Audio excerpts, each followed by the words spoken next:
میں مبلغ بنوں سنتوں کا، خوب چرچا کروں سنتوں کا، ہو کرم بحر خاک مدینہ۔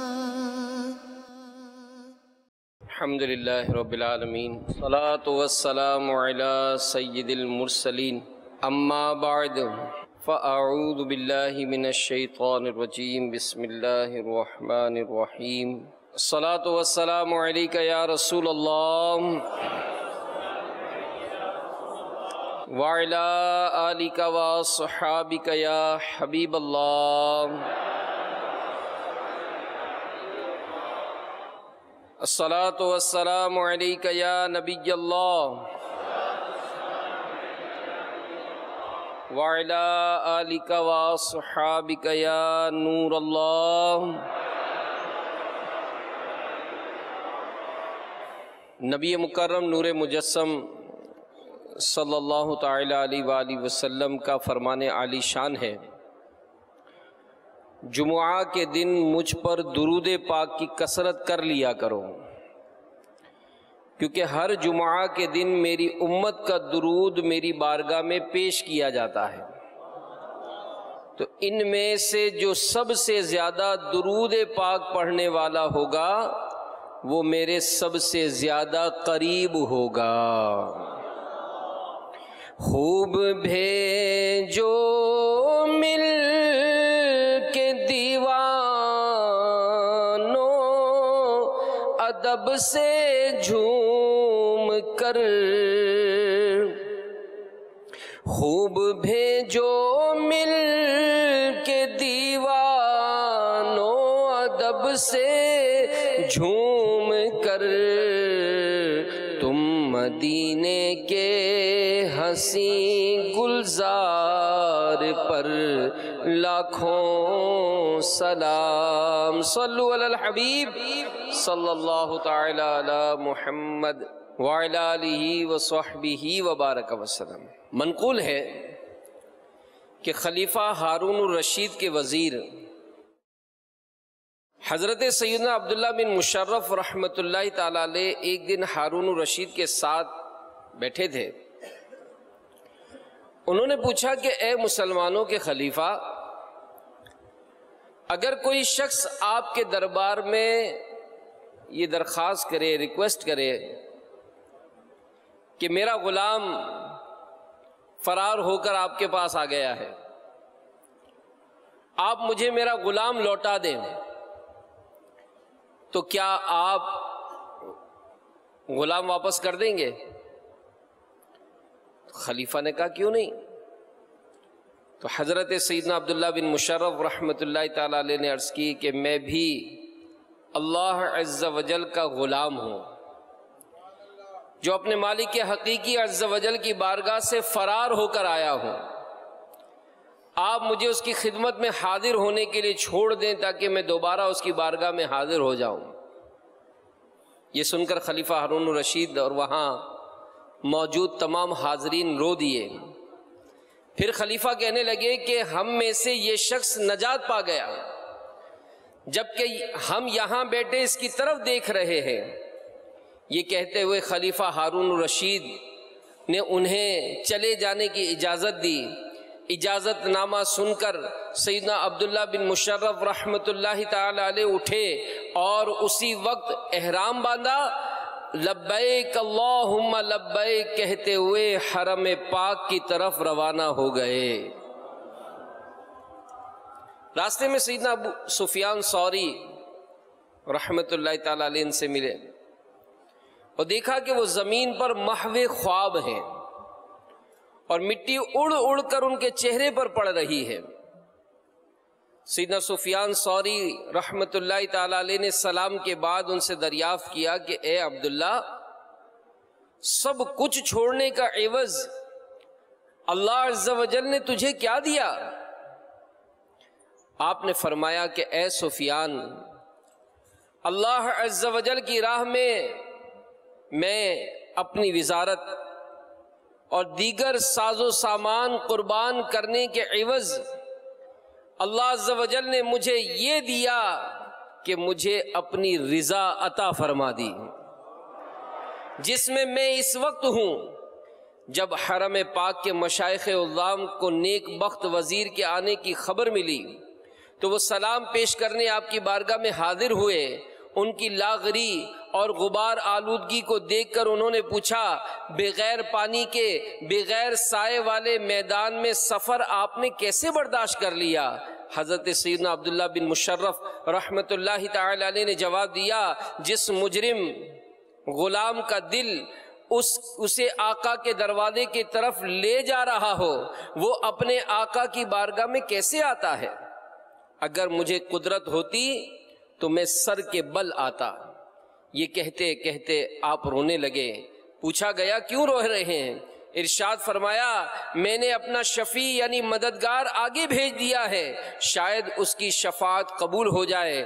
جب ان کی نظر بیت اللہ شریف پر پڑی تو ایک زوردار چیخ ماری اور ان کی روح جسم سے جدا ہو گئی۔ بے سبب اے خدا کر دے بخشش،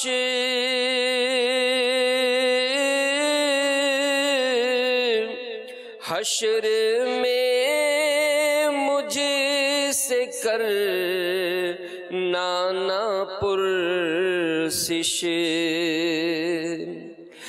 بے سبب اے خدا کر دے بخشش،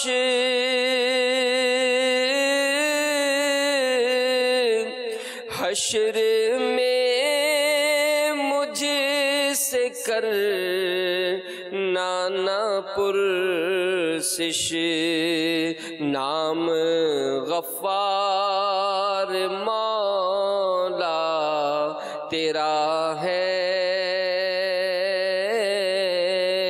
نام غفار مولا تیرا ہے، یا خدا تجھ سے میری دعا ہے۔ صلو علی الحبیب صلی اللہ تعالی علی محمد۔ میرے میٹھے میٹھے ہو پیارے پیارے اسلامی بھائیوں، مدنی چینل کے ناظرین، یقیناً ہمارے بزرگان دین نے راہ خدا عز و جل میں بہت سی قربانیاں دی، کبھی مال کی قربانی تو کبھی جان کی قربانی، کبھی بادشاہت کی قربانی تو کبھی وزارت کی قربانی۔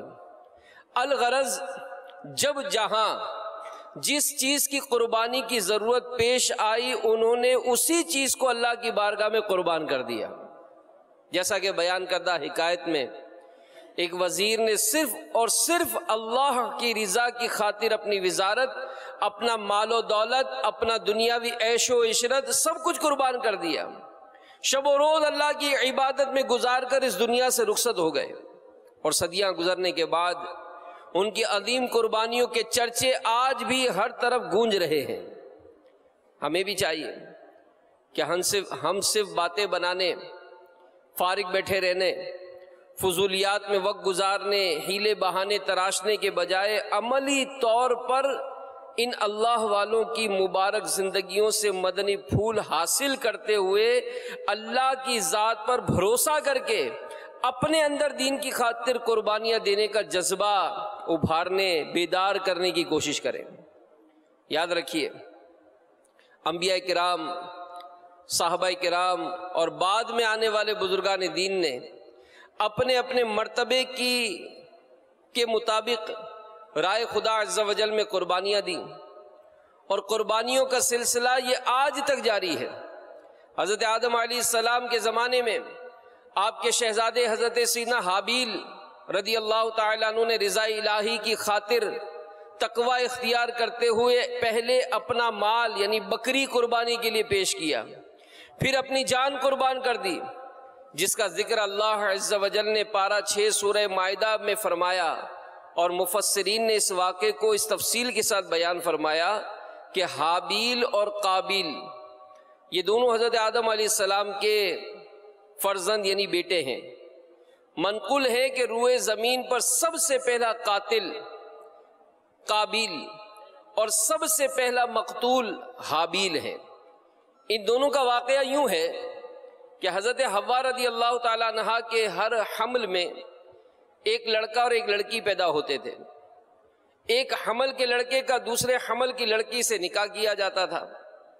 اس دستور کے مطابق حضرت آدم علیہ السلام نے قابیل کا نکاح لیوزا سے جو حابیل کے ساتھ پیدا ہوئی تھی کرنا چاہا، مگر قابیل اس پر راضی نہ ہوا کیونکہ اقلیمہ یہ زیادہ خوبصورت تھی، اس لیے وہ اس کا طلبگار ہوا۔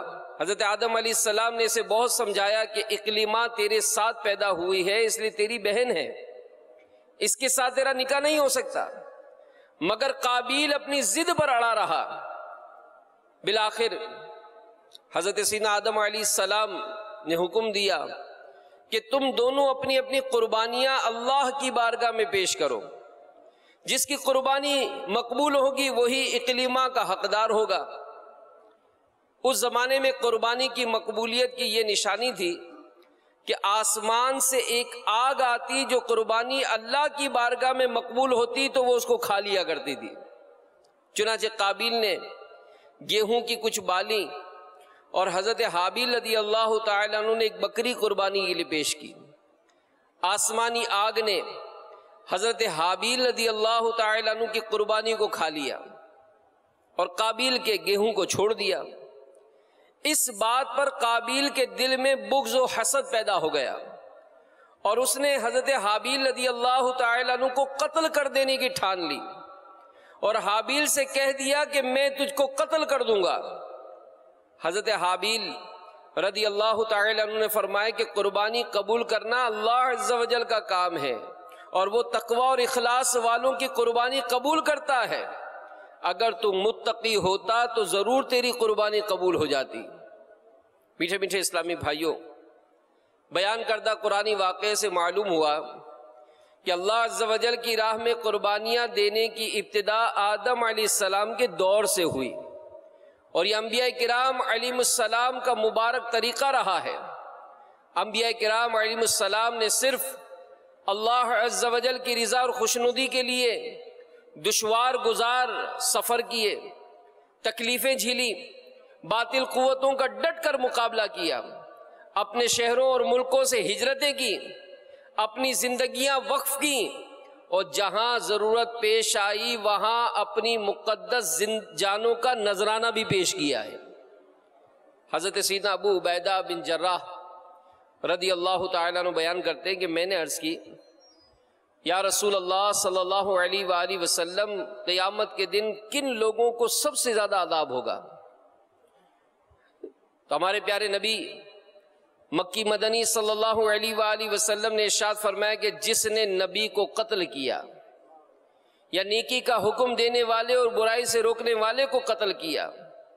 پھر رسول اللہ صلی اللہ علیہ وآلہ وسلم نے اس آیت کی تلاوت فرمائی، ان الذين يكفرون بآيات الله ويقتلون النبيين بغير حق ويقتلون الذين يأمرون بالقسط من الناس فبشرهم بعذاب أليم۔ ترجمہ کنز الایمان، وہ جو اللہ عز و جل کی آیتوں سے منکر ہوتے اور پیغمبروں کو ناحق شہید کرتے اور انصاف کا حکم کرنے والوں کو قتل کرتے ہیں، انہیں خوشخبری دو دردناک عذاب کی۔ پھر ہمارے پیارے نبی صلی اللہ علیہ وآلہ وسلم نے فرمایا کہ اے ابو عبیدہ رضی اللہ تعالیٰ عنہ، بنی اسرائیل نے صبح کے اول وقت میں 43 نبیوں کو شہید کیا۔ بنی اسرائیل کے 112 عبادت گزار علماء کھڑے ہوئے، انہوں نے انہیں نیکی کا حکم دیا، برائی سے روکا، تو بنی اسرائیل نے اس دن کے آخری حصے میں ان سب کو بھی شہید کر دیا۔ ٹوٹے گو سر پہ کوہے بلا صبر کر، اے مبلغ نہ تو ڈگمگا صبر کر، لب پہ حرف شکایت نہ لا صبر کر، ہاں یہی سنت شاہ ابرار ہے۔ میٹھے میٹھے اسلامی بھائیوں، اس بیان کردہ حدیث سے معلوم ہوا کہ بہت سے انبیاء کرام نے راہ حق میں اپنی جانوں کی قربانیاں پیش کی۔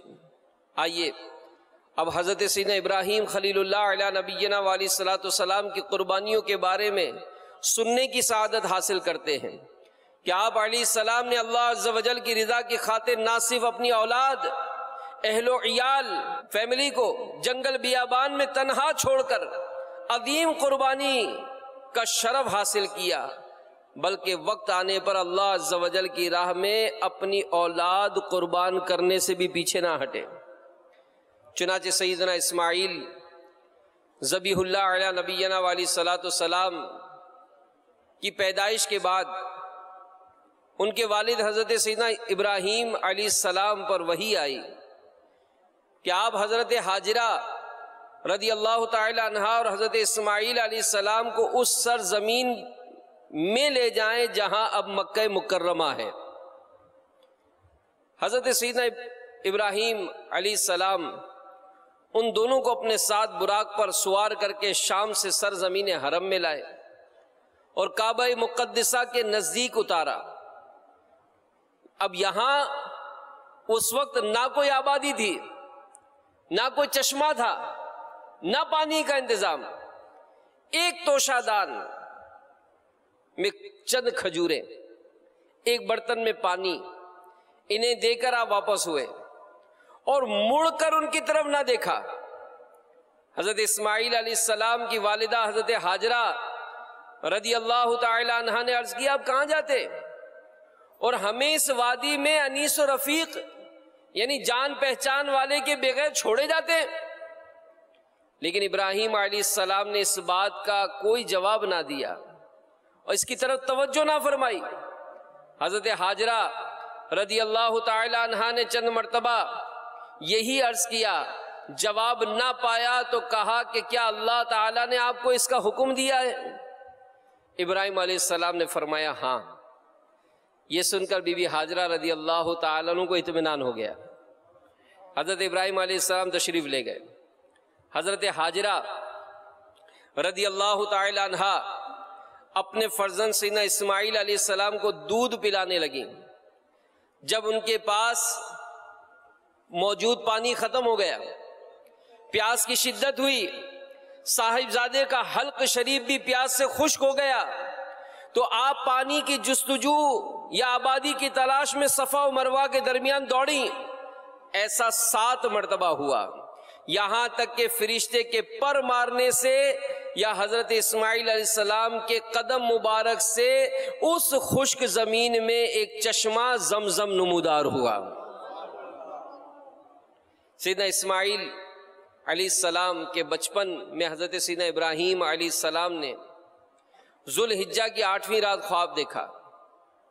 کوئی کہنے والا کہہ رہا ہے کہ بے شک اللہ عز و جل تمہیں اپنے بیٹے کو ذبح کرنے کا حکم دیتا ہے۔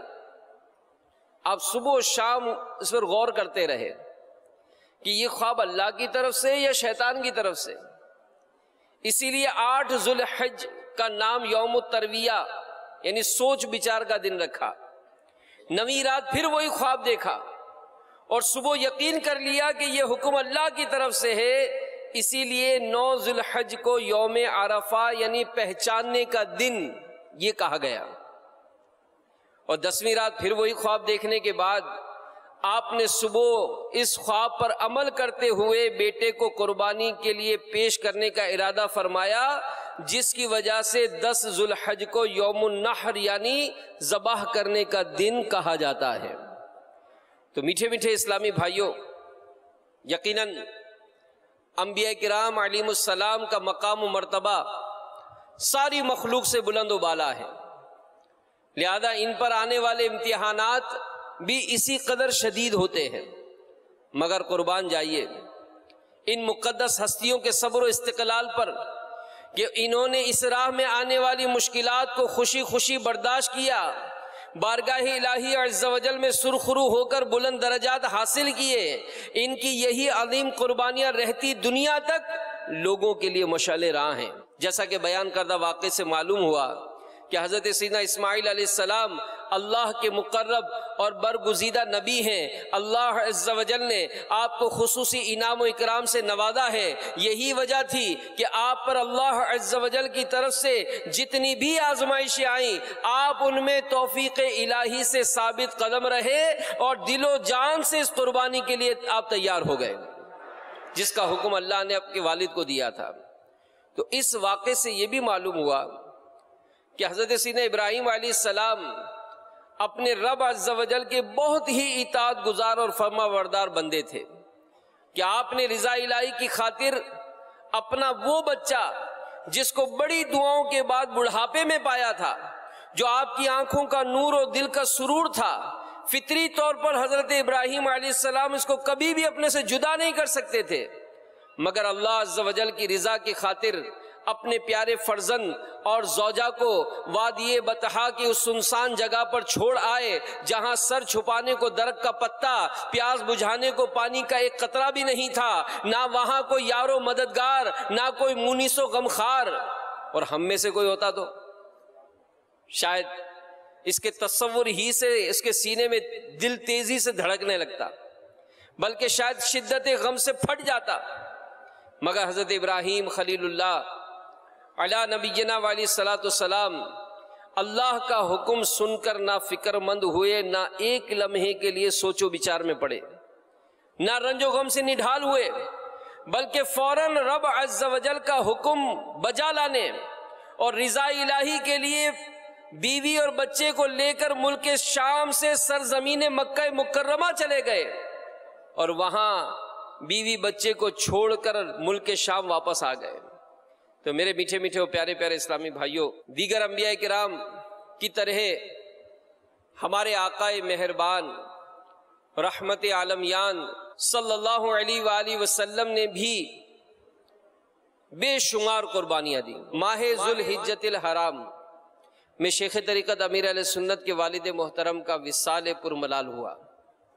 اسی مناسبت سے کچھ ان کی سیرت کے متعلق بھی سنتے ہیں کہ امیر علیہ سنت کے والد ماجد حاجی عبد الرحمن قادری رحمۃ اللہ تعالی علیہ یہ نیک سیرت، تقوی و طہارت، شریعت و سنت کے پیکر تھے۔ امیر علیہ سنت کے والد محترم حاجی عبد الرحمن قادری کی عادت تھی کہ اکثر نیچی نگاہیں کیے چلا کرتے تھے۔ آپ کے دل میں دنیاوی مال و دولت جمع کرنے کی لالچ بالکل نہ تھی۔ آپ مساجد سے محبت اور ان کی خوب خدمت کیا کرتے تھے۔ 1979 میں جب شیخ طریقت امیر علیہ سنت کولمبو تشریف لے گئے تو وہاں کے لوگوں کو آپ کے والد صاحب سے بڑا متاثر پایا، کیونکہ انہوں نے وہاں کی عالیشان حنفی میمن مسجد کے انتظامات سنبھالے تھے، اس مسجد کی کافی خدمت کی تھی۔ آپ سلسلہ عالیہ قادریہ میں بیعت تھے اور قصیدہ غوثیہ کا ورد فرماتے تھے۔ کولمبو میں قیام کے دوران امیر اہل سنت کے خالو نے دوران گفتگو آپ کو بتایا کہ میں نے خود اپنی آنکھوں سے دیکھا کہ جب آپ کے والد چارپائی پر بیٹھ کر قصیدہ غوثیہ پڑھتے تو ان کی چارپائی زمین سے بلند ہو جایا کرتی تھی۔ تو جب امیر علیہ سنت عالم شیر خارگی یعنی دودھ پینے کی عمر میں تھے، آپ کے والد 1370 سنہ ہجری میں سفر حج پر روانہ ہوئے۔ ایام حج میں مینا میں سخت لو چلنے کی وجہ سے کئی حجاج فوت ہو گئے۔ امیر علیہ سنت کے والد حاجی عبد الرحمن بھی مختصر علالت کے بعد 14 ذوالحجۃ الحرام 1370 سنہ ہجری کو اس دنیا سے رخصت ہو گئے۔ تو میٹھے میٹھے اسلامی بھائیوں، اللہ تعالیٰ سے ہم دعا کرتے ہیں کہ اللہ تعالیٰ امیر اہل سنت کے والد مرحوم کے مزار پر اپنی رحمتوں کا نزول فرمائے، ان کی بے حساب بخشش ہو اور ان کے صدقے ہم سب کی بھی بے حساب بخشش ہو۔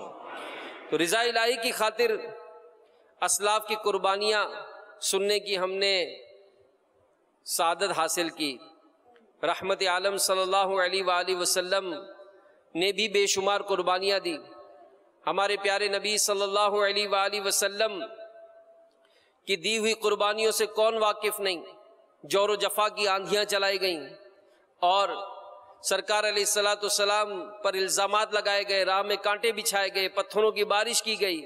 انبیاء کرام کی قربانیاں یہ ہم نے سنی، حضرت سیدنا ابراہیم خلیل اللہ علیہ السلام کی قربانیاں ہم نے سنی۔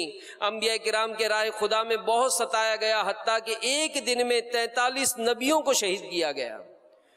تو اسلاف کی زندگی یہ گویا رضا الہی کے کاموں کے لیے وقف تھی۔